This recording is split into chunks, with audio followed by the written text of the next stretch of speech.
Hello and welcome to the Disable the Label podcast. I'm your host, Kerry, and on our podcast we'll be chatting about all things disability, holidays, equipment, therapy, funding, you name it, and we'll talk about it. We want to empower and support parents of disabled children across the UK whilst they navigate their child's life. So, what are we waiting for? Let's get into it. This podcast is sponsored by ABR United Kingdom. They are a unique and highly successful therapy for children with neurological issues and brain injuries. They take a holistic approach to rebuilding strength, structure and functions of the body. If you want to find out more about ABR UK, then check them out on our app, Disable the Label. On today's podcast, we have Katie from Tree of Hope. She has come to chat about everything that Tree of Hope does as a charity of supporting children across the UK with their funding needs. Right, let's get into it. Right, welcome to the podcast. Today we have Katie from Tree of Hope. Hi, welcome Katie. Hi, it's nice to be here. So I'm going to get Katie to introduce herself and then we can get started with the rest of the podcast. Yeah, so my name's Katie. I am a family support officer for Tree of Hope, and my job is just to support any families who are fundraising with us to make their fundraising journey easy, not stressful, and help them reach their fundraising goals. Amazing. So thanks for joining us. I think so many parents out there need to know more about you guys, who you are, what you're doing, etc. So I think this is like a perfect place to do it. So can you explain more about what Tree of Hope is?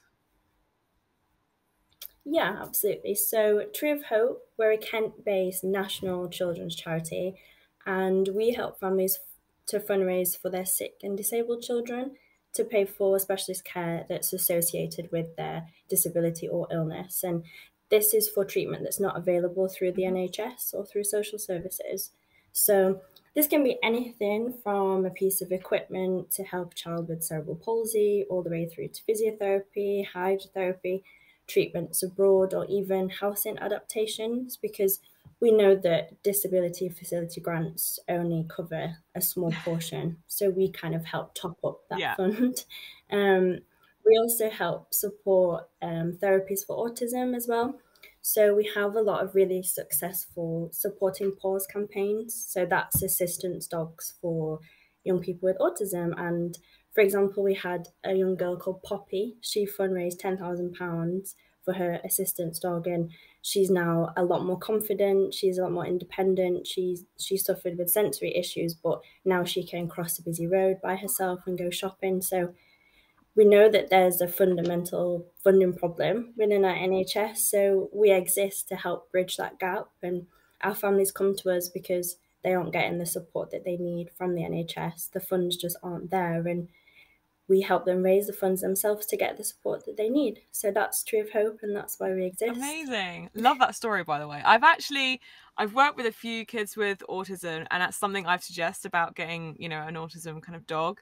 And I've not heard any experience of how amazing it's been and how it's changed somebody's life. So that's amazing. Okay, so what are the benefits through fundraising through you rather than just going and just doing it as like a crowdfunder or whatever it might be? Yeah, so thanks to you, Kerry, we're releasing this on National Crowdfunding Day, so it's really fitting to talk about this. There are a number of benefits to fundraising through Tree of Hope because we're a registered charity. So when families fundraise under that banner, it comes with a lot of other things that you wouldn't get if you went and just did it by yourself. So we often hear parents say that they're worried about any judgment they might receive when fundraising because they might feel like they're trying to prove that they're an authentic campaign. So they're worried that people might point fingers if they're using the funds in the right way or not. So when you fundraise through Tree of Hope, we offer that donor reassurance that their money is being spent on the child and their healthcare needs. And another common thing we hear from parents is that they've fundraised in the past, but trying to manage invoices, keep track of all their funds on top of kind of day-to-day life is just too overwhelming, and then they give up. So we hold the funds and we do all that kind of admin work as well. So it takes that stress away from Yeah. parents. And also, a lot of parents hit a wall with their fundraising and then they just don't feel motivated anymore. So, a huge part of what we do is encourage the families and give them lots of fundraising advice and guidance, which they wouldn't otherwise get. Mm.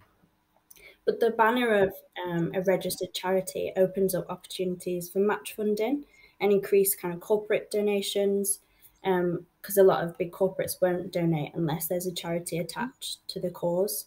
And then a huge thing is that gift aid comes at no extra cost to the donor or the family. So that's something that you have to opt in for and cost the donor an extra 25%. So that's a huge like financial Yeah. benefit as well. But I think the biggest benefit to fundraising through Tree of Hope is that parents just aren't on their own throughout the whole process. So our family support team um, provides a whole number of services. So we help with PR support to get the story out there, and that's what a lot of families struggle with. They kind of can't get it past just friends Mm. and family and reach outside of that. So that's something that we support with. We help with the marketing side of it. We do family visits, regular contact with the family, and yeah, I think they are supported every step of the way. So if they've got a question or a query, they can just pick up the phone and they know someone's there to help them. So I think that's the biggest benefit of the way we work. So that's just not something you get with traditional Yeah, crowdfunding. no, I totally agree. I think when a parent's kind of having to go through fundraising for whatever reason it may be, that's scary to start with anyway. It's a scary place to be, and Yeah, it's, it's not their job, so they don't really know how to do it. So having that support from you guys, not only just to kind of keep encouraging them, but to give them advice or to get it out there for them. Like, you're right, because some people, every parent's family circle or group circle is so varyingly different. They could be already be in the corporate world, so that might be easier for them, but like a lot of parents aren't. So then they're kind of like, you're right, they're stopped at their parents and like their friends, and yeah, it can't grow any bigger than that. So yeah, it sounds amazing, the fact that they have all that support as well as all the other benefits. Like, that's really yeah. key. Yeah, it's all about tailoring it to the individual family, what's manageable for them and what's not. And I think that's why the family visits that we do are really important, because we can then see in real life. Because we know some children have 24/7 care, and it's like, how are they going to fit fundraising Yeah. around this? So when we do these visits, we're able to put a more manageable plan together, which is more reassuring for parents, because if they think, oh, I've got to be constantly doing something, we work around that and really work with the family. And there's less kind of, I think, Yeah. pressure to do the fundraising all the time, because we're aware of their situation and we just try to make things a lot easier for them, not put more kind of hurdles in Yeah, their way. totally. So explain what you do then. Well, say if a family comes to Tree of Hope, explain how the process works. Yeah, so a family will usually contact us online or phone call, and we have an initial chat about their situation, a little bit more about their child and what they're fundraising for, and making sure that we are the right Mm-hmm. service for them. Um, if a family is very keen to get going, we send them an application form. That's very easy to fill out. It's just literally a summary of their fundraising goals and aims, where they plan to have if it's a surgery, for example, what Yeah. hospital or things like that. So just a few simple questions, and then they get sent their Just Giving link, which is linked to our Tree of Hope page, but it's all managed by the family. So then from setting up their page right all the way through, we're there to support. So if they're struggling to set up their page, they can give us a call and we can talk through that together, what to put in, how long to make it, and what images to use, titles, things like that. So there's support at the very beginning, and then we can work with the family to look at um, who potentially could do fundraising for them. If they've got family members that like to do running, they could do a marathon for them or smaller events. And we really just get to know the family more so we can put together a plan of action going forward that works for them.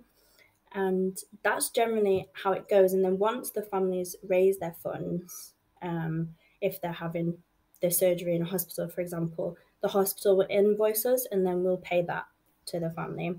The only thing that we require from the family is some sort of diagnosis letter or doctor's confirmation, and that's just purely for donor reassurance, so that people know that this is a legitimate campaign. But it's very easy to get set up, and if families ever do run into any problems or queries, they're always on the phone to us, and we're more than happy to support. Yeah. So yeah, it's very easy and very, very quick to get started. Totally. Okay.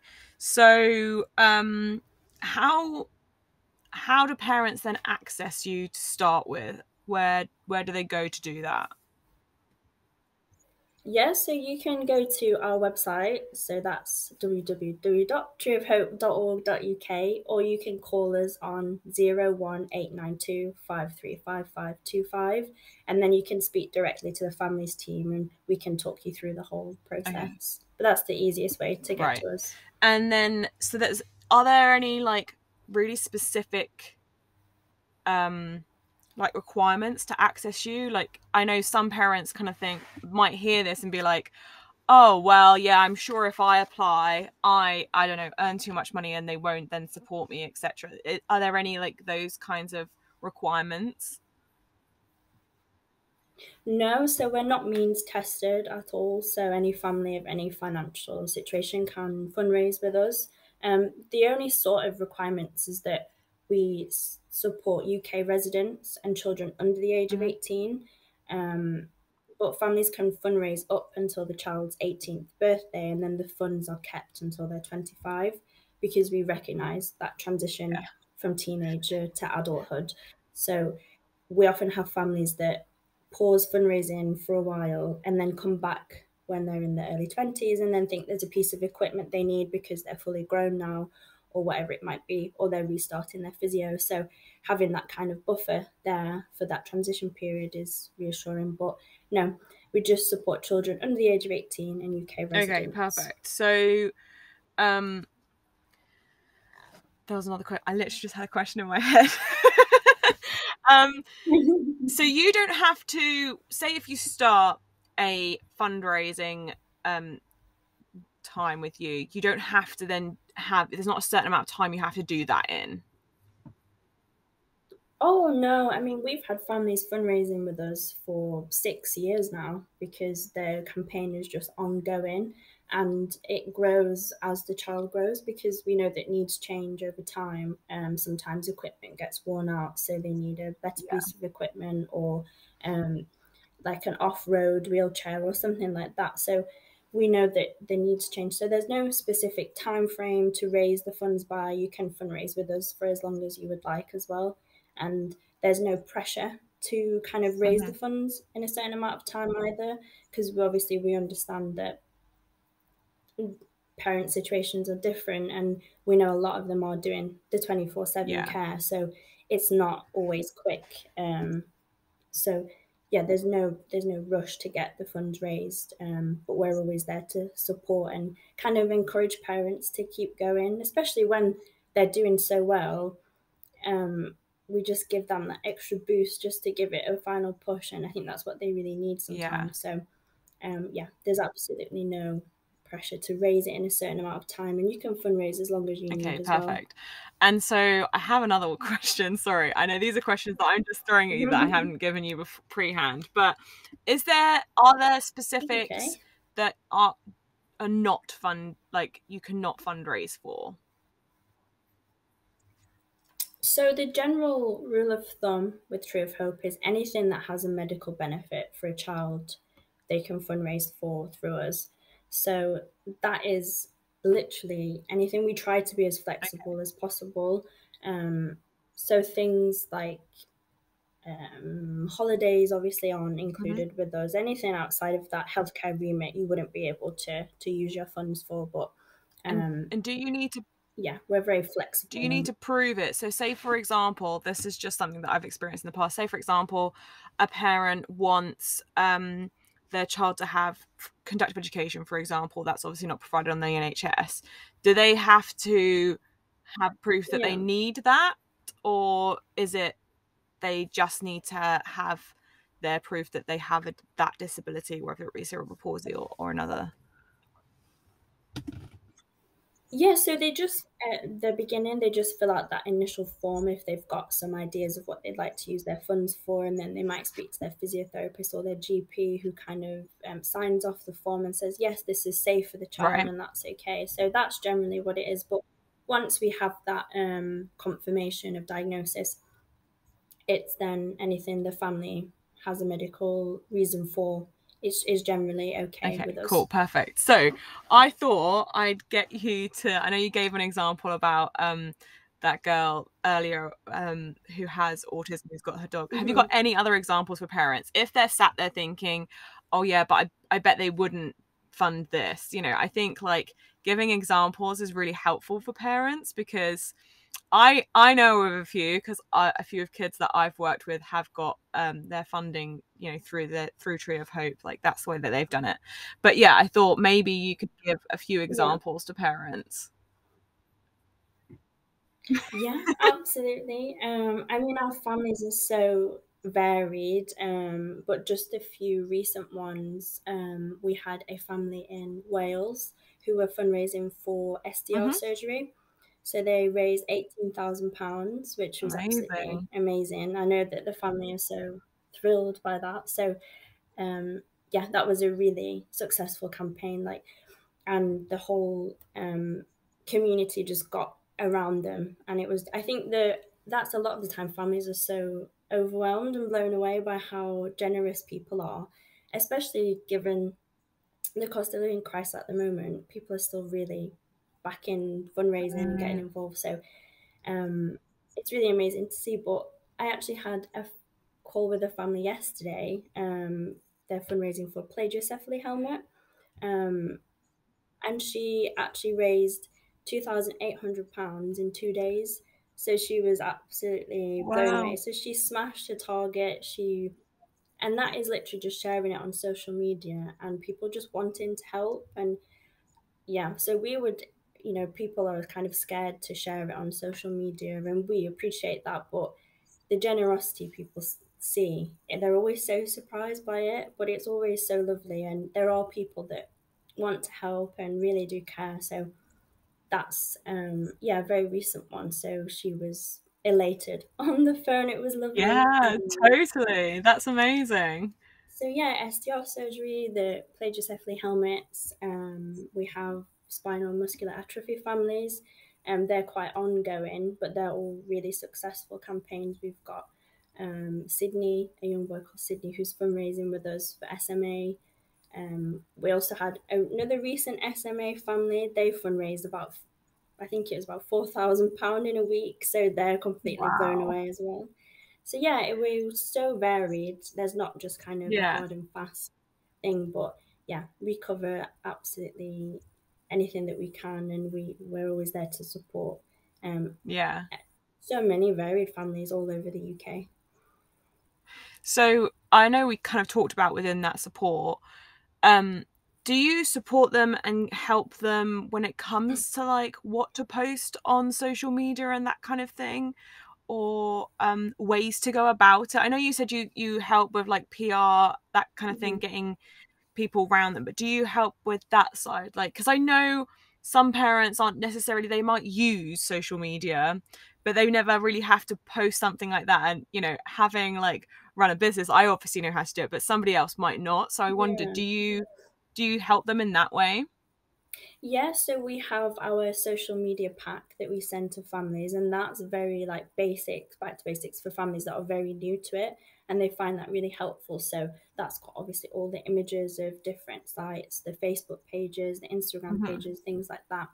But I think what's really special about us is that I actually met one of our families in Manchester last week, and we went through how to set up their Instagram page and how to kind of keep that branding going and what to post and kind of how to caption it and really reach that audience. So a family very recently really struggled with social media. So we're always there at the end of the phone to talk through how to put the fundraising links on the page and Hmm.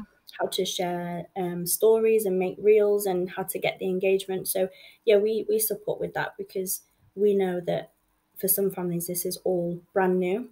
So we very Yeah. much, yeah, so we very much take it back to basics with them and give them examples of other families who have done it, which they find really Hmm. helpful. And our families are so wonderful, like they will help each other as well. So we've got a really lovely community of families that we know that they're more than happy to give another family a call and say, this is how we got Yeah. set up and this is how we did it. And it's nice being able to make those connections as well for families there Yeah, to that's amazing. support and encourage. Like, So yeah. yeah, the community for me is always something that's really key for all these because you can hear of these stories like the 80 plus £1,000, and people think, oh, Mm, I'm never going to do that, but actually sometimes it's just about like just being able to do it like £1,000 or £2,000, and that's just as amazing for that family. So I think it's really yeah. cool that you can kind of connect them all. So you sometimes go and see them in person, and if it's possible, do you do that then? Yeah, we do that. So I've visited three of our families already this year, and I think it just makes all the difference because it's then really personal. Like I said, Hmm. I went to visit a family in Sheffield, and the family was saying that it's 24/7 care, mum's caring all day. I get home from work and then I take over. So it was really thinking about what can you manage around this that's not going to sort of scare you away from fundraising or Hmm. become so overwhelming, and what can we kind of take on board as well to kind of Yeah. share the load sort of thing. So um, I think families always really appreciate, and especially now that I'm up north. So the rest of the team are based in Kent, and I'm based in Manchester. And being local to northern families has just had such an overwhelmingly positive response because we've got a number of families up here, and being able to say, oh, I can pop by like next week, or I can, get there on the train, or I can be there in 10 minutes. Like it's so amazing for the families to just have someone on hand, and especially to Hmm. go through things in person rather than over the phone, or show them certain materials, or even just to have a chat, because we know that some families just ring and they might have a fundraising question, but then it'll be today's been a bit of a difficult day, and then just having that Yeah. listening ear as well. So yeah, family visits are something that we do and we're trying to do more of now that it's safe to get back out there again. Yeah, that's amazing. I love that because I think that you're right. The connection there is like, one, it shows that you guys really do care, and like, one, love that you what you're doing, but care about what the families are going through. And I think Yeah, without, like, you're right, without doing that, you can't see what they're actually going through. It's all well and good someone talking to you and saying, oh, I do this all day every day, and it's like, well, sometimes you can not really quite get that yeah, fully engrossed until you're going seeing that. So wow, that's amazing. I didn't realize that you did that as much as you do. So like, yeah. that's Oh just so yeah. great.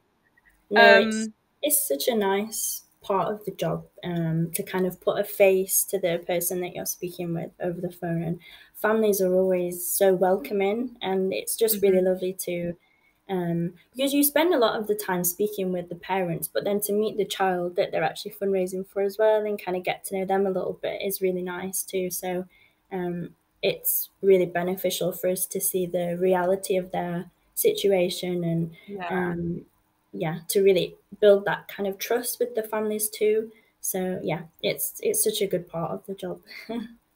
So say if a family came and fundraised with you and then kind of stopped and, I don't know, closed it, whatever happens at that point, can they then come back to you? Yeah, absolutely. We had a family do that recently, actually. They closed their campaign because they'd raised the funds they needed.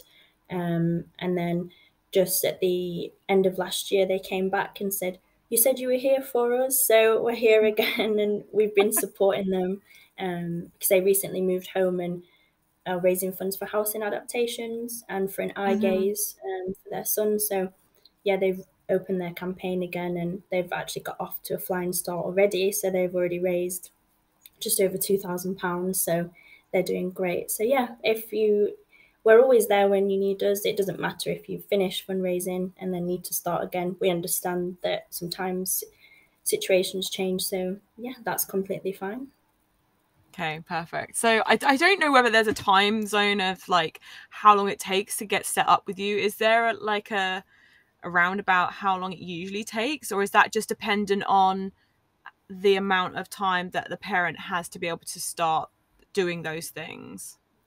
So it's very quick if the family are kind of on the ball with it, so to speak. So, like, I had a conversation with a family this week and sent her the application form just after we finished our call, and then she sent it back straight away. So we were able to approve that and get her sent the link to their fundraising page.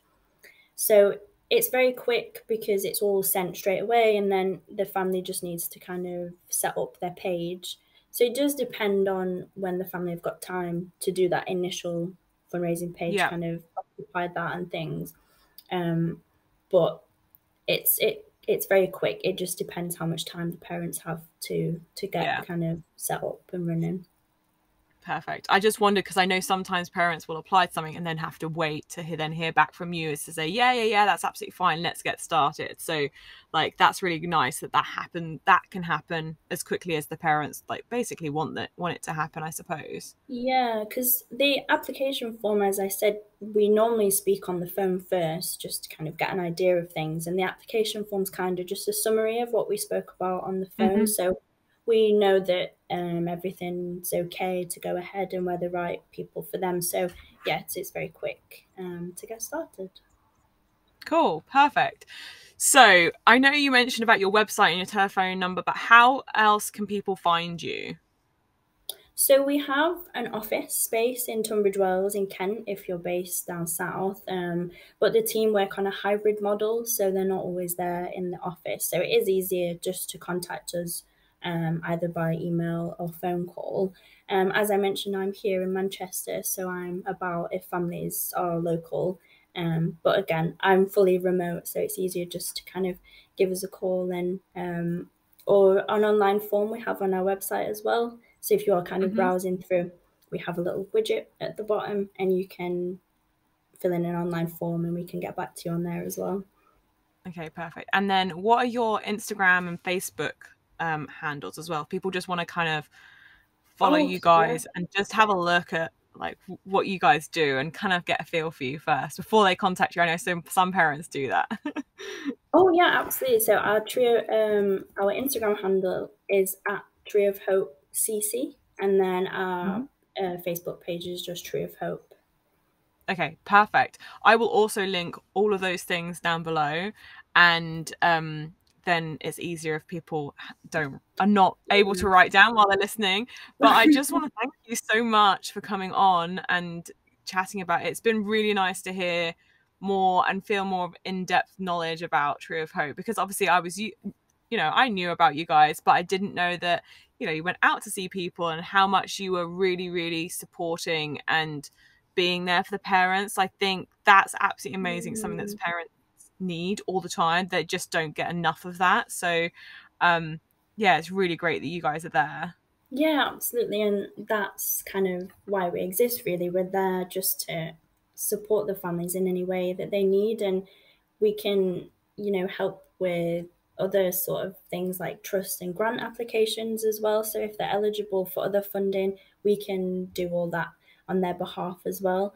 Oh, And wow. we can look for trust that they might be eligible for. And like I made an application for a family to the Puri Kush Trust, the family in York, and they received £1,600 which they were able to use for housing adaptations. And they were kind of Yeah. getting nowhere with them doing it on their own, but on behalf of a registered charity, we were able to get them the funds in 2 weeks. So that's something else that we support with. Anything to top up the funds, and it's always nice to be able to say we've got you some funding or we've got you a grant, and the families are always really Yeah. pleased with that as well. So that's another thing that we do, but we're just there for the parents and the families, and that's why we exist and we do what we do. We want to get them the help that they need and that they're not getting through the NHS. So we know Yeah, that totally. when a lot of families come, oh sorry, All when a right. lot of families come to us, it's like they're kind of last resort sort of thing. They're kind of taking matters into their own hands and raising the funds because they're not getting it elsewhere, and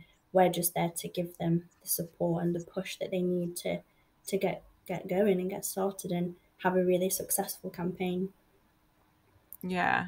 Amazing. Well, thank you very much for coming on and chatting. Amazing. It's been fantastic. And yeah, hopefully more people reach out and contact you and get involved, because I think it can really help hundreds of thousands of parents out there and families. So Yeah, yeah. absolutely. Thank you for having me. I've been really excited to come on and chat to you. Yeah, it's not, I hope it wasn't as scary as you thought. No, I was a little bit nervous, but I mean, it's such an amazing opportunity for us to talk about Tree of Hope and get a bit more awareness. And it feels a little bit full circle as well, because I met you about a year ago now. And Yeah. yeah, the growth of like your app and our charity just in a year, it's like, it's really amazing. So it's lovely to be on here and talk about Tree of Hope.